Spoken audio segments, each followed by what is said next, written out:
Welcome to the Leadership Conversation with me, Dr. Dennis V. Burke. Let's talk about forward motion, movement, accomplishment, being effective and being efficient. So, in performance, two words are used frequently: effectiveness and efficiency. What's important to understand is that we are efficient with things. We're effective with people, right? So effective with people, efficient with things. Efficiency is about moving at a pace where you're producing a return and consuming as little resource as possible.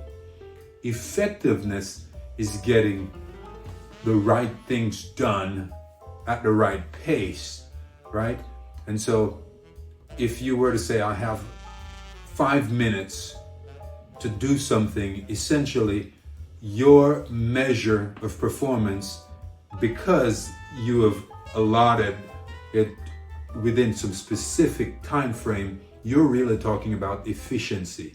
On the other hand, if you're talking about getting something done well and not as a matter of a function of time, but the quality of the outcome, as in relationship, right? You need to resolve some relationship or performance challenge where you're discussing with people and you're going to produce something where quality is more significant than the resources that you use to produce it. Then you're really talking about effectiveness.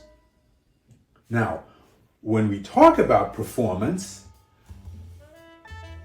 the size and scope of the challenge quite often creates some sort of anxiety, right, in the mind. So it's important that when you plan some task, right, you actually take time to reflect on what's really required to perform or achieve the outcome, and take time to really list, I want to accomplish something this big, whatever that looks like, right? Whatever that outcome looks like.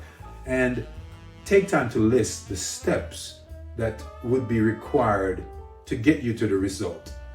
And then schedule those steps. If you can sequence them, that's great. But also look at what we call action step, goal supporting activity. Determine if there is an action step within your list that if you did that, it would make something else irrelevant or unnecessary. So you have 10 action steps that you need to do to get you to some broad, big, significant outcome. All right. But then within your 10 action steps, there's maybe 1 or 2 items that if you did those 2, they may make something else unnecessary. Go ahead and prioritize those, what we call significant activities. All right.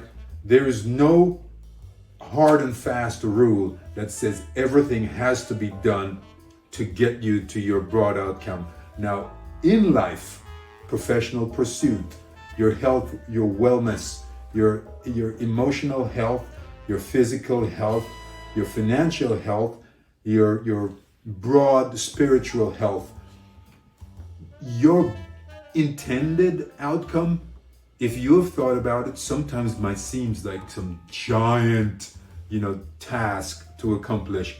And so you never get started, right? I want to be, have this type of body. I want to craft my body. I want to look some specific way. I want to have X amount of money. I want to live a specific way. Or you want to have certain relationships. And the truth is, most of our goals in life, if they are worth pursuing, they're not going to happen just like that. They have important, essential action steps. So, even for simplicity's sake, if you took a notebook and you wrote 1 action step on a page, and 10 pages back, you list the broad outcome that you're after, don't go looking at that broad outcome again. You may write it on your mirror, but day one, week one, month one, you turn to page one, and your focus is the goal that you have listed on that paper. Don't go measure yourself against the broad outcome, because if you have 10 things that you need to accomplish before you get to your outcome, focus on the action step that's in front of you. When you accomplish that, you have achieved something notable. You turn the page, you do whatever, you rip that page out, you burn it, you do something, but you flip the page and you go on to the next action step. Essentially, it's what we say, eat an elephant one bite at a time, or, one foot in front of the other, hold your head up, take one step at a time. And my mom's favorite saying, she used to say, Rome was not built in a day. What she told us that 1,000 times over my life growing up, right? Rome wasn't built in a day. Essentially, she was saying, hey, if you want something notable, do one thing at a time. When I pursued my doctoral journey, I started that in the technical college, right? There were times when I took one class per semester, literally. Because I was working and I'm a parent, I would go to school from 8 until 10 at night, one class per semester. But as I checked off each class, first, the 2-year degree, second, the 4-year degree, third, the graduate degree, and then the postgraduate degree. So we can accomplish a lot more than we think if we actually are realistic enough to make things manageable and don't overwhelm the psyche with our plans. Go forward, do good work. I look forward to seeing you in the next episode.